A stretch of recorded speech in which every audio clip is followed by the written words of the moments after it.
Hi!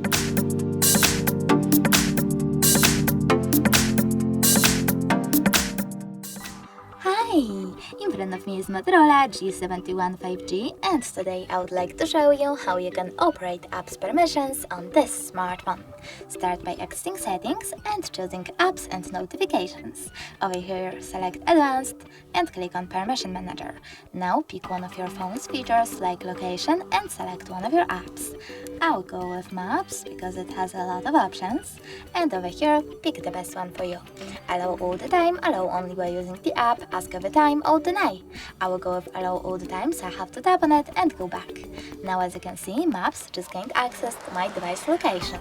But you can also tap on one of your apps and select see all maps permissions. Then manage all of them for this app from here. Thanks so much for watching. If you enjoyed this video, don't forget to leave a like, comment and definitely subscribe. Bye!